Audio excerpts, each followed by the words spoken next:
teaching racist ideology, okay? It is. I understand you disagree, okay? I completely understand. I have done a deep dive into critical race theory. It does go back to Marxism, okay? It goes back to Karl Marx. And then it goes into World War II with Herbert Marcuse. Herbert Marcuse came from Germany to UCLA as a professor. Herbert Marcuse then passed on his ideology. He changed it to critical theory, from Marxism to critical theory. Okay, then Derek Bell, who is a black man who worked for NAACP, picked up the critical theory, and he changed it to critical legal theory. And so you're going to hear school board members and teachers and union representatives sit there and say, well, it's a critical legal theory. It's not in K through 12 schools. It is absolutely in K through 12 schools. Because when when Derek Bell passed on his critical legal theory, and he was actually doing a lot of good work. I didn't agree with some of the stuff he was doing, but he was doing a lot of good work with getting rid of the racism in the laws. Segregation is racism. Critical race theory is segregating our students, okay? He was also getting rid of discrimination in our laws. Critical race theory is discriminating based on skin color and immutable quality, okay? Derek Bell did a lot of work with the NAACP, and again, I agree with a lot of what he did because I think he helped. He was part of the civil rights movement, and he helped a lot of things in the critical legal theory. Then he went on and I apologize, my brain's going at a rapid pace right now. Kimberly Crenshaw.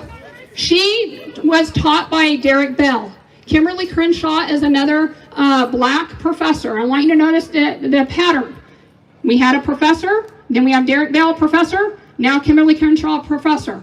Okay? She is in the field of legal studies. So she kept it within legal studies, but she had intersectionality. Intersectionality is where you break down your identity, okay? With if you're black, if you're female, if you're white, if you're gay, if you're lesbian, if you're disabled, if you're not disabled, all kinds of things it breaks down, which makes sense because we're all multiple things in our lives, okay? But she wanted to take it and twist it up and started doing the critical race theory because Derek Bell coined it critical race theory. And so she's been twisting it. She's still alive. Derek Bell has passed. But Kimberly Crenshaw is still a professor. She is still teaching this stuff. So then we get to Ibram X. Kendi. I've read all these people's works. I know what they think. All of them lack religion, by the way. They lack a God in their life of some sort. Okay? And so does schools. Schools lack religion as well. It used to be they would do the Pledge of Allegiance. When I worked in Texas, every day, put her hand over her heart, did the Pledge of Allegiance. It doesn't happen very often here anymore. In God We Trust is written on our currency because this country was founded on Judeo-Christian values, but we accept, through the Constitution of the United States, we accept all religions, all creeds, all races, all sects, okay? So critical race theory was supposed to stay in the legal field, but it didn't. It went to education. I was taught in some of those critical race theory deals. I just didn't know it was critical race theory during my master's program. And I was sitting there scratching my head going, I'm not teaching that. That's divisive. We want Martin Luther King Jr. and the peace and bringing together of my little black boys, little black girls coming together on the playground and playing without worrying about skin color. Okay? So then, so when I was taught, I just discarded it. I was like, no, I'm not teaching that because I don't want to go and teach children to segregate. I have family members who are of mixed race. I have nieces and nephews, cousins, aunts and uncles of mixed race. Okay, that's not fair to pit one race against another. Absolutely. That's discriminatory and divisive and racist. So we need to get that out. I've been doing a lot of Freedom of Information Act or public records requests with the school district. The school district is 100% teaching critical race theory. If you don't stand up, and school board members, you need to stop this critical race theory. You have a job A couple school board members said you hire and fire a superintendent, which Don Grotting should be fired. He's a white cisgender male who is agreeing with critical race theory, number one, and he needs to be fired for what he said back in January or February. But you guys stood up. You guys stood up and said, I support him 100%. Then we have Pat McCreary, who is the diversity and equity administrator. He is looking at everything through a critical race theory lens. He said it to me three times in 2 different meetings. He is looking at everything through a critical race theory lens. It is an ideology. It is unproven. There's no studies on it. He is lying when he says that he looked at things. We have done FOIAs to other school districts that he has touted as these great school districts with great success. And the school district were scratching their head going, he was obviously looking at that information wrong because that's not what it meant. Okay? Then we have a training that they did last year, and I'm going to take a little bit longer of your guys' time because this is important.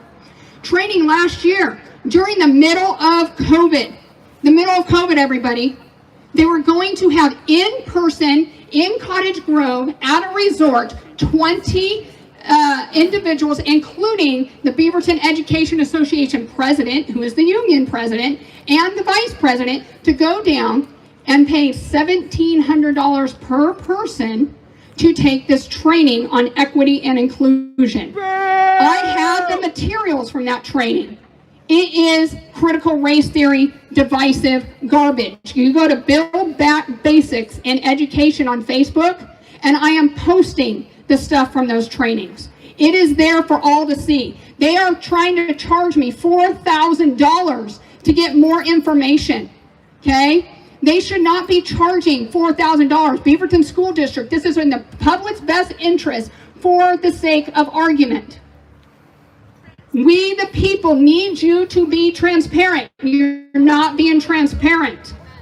And we need you to be transparent. I should not have to pay one dime of that $4,000 because everything I'm asking for is in the public's best interest of what is happening in the schools. I have given it to KGW. I've given it to Coin 6. I've given it to a number of other reporters throughout the state. Have anybody contacted me? No. KGW and Coin 6 interviewed me today. But nobody's contacted me with the information I have. There's other things in the works. I will continue to do FOIAs. I encourage everybody here to do a public records request. If you're not from this school district, and by the way, most of the people who spoke here today were from the school district. I counted up about 15 people that spoke were from this school district. I'll definitely clip Okay, this. they are community members in this school district. Parents, grandparents, taxpayers in this school district. We pay your salaries. We pay for the curriculum. And you, school board members, every single one of you, Karen Perez de Silva, Ugana Inanaya, Becky Timchuk, Tom Collette, Eric, I think it's Eric Simpson, I don't remember. Can't remember his last name. And Susan Greenberg. And also, last one. There's 7. I was doing so well. Who knows it? I apologize. I forget your name. Schade. So, you guys, you took an oath to the Constitution of the United States. Stand up to that oath. It includes free speech. Open up your school board meetings. I know there was rumor going around that Antifa was going to be here. We have them here. It was peaceful. We wanted it to be peaceful. I'm going to stand up, speak out, no fear. I encourage everybody, stand up, speak out, no fear.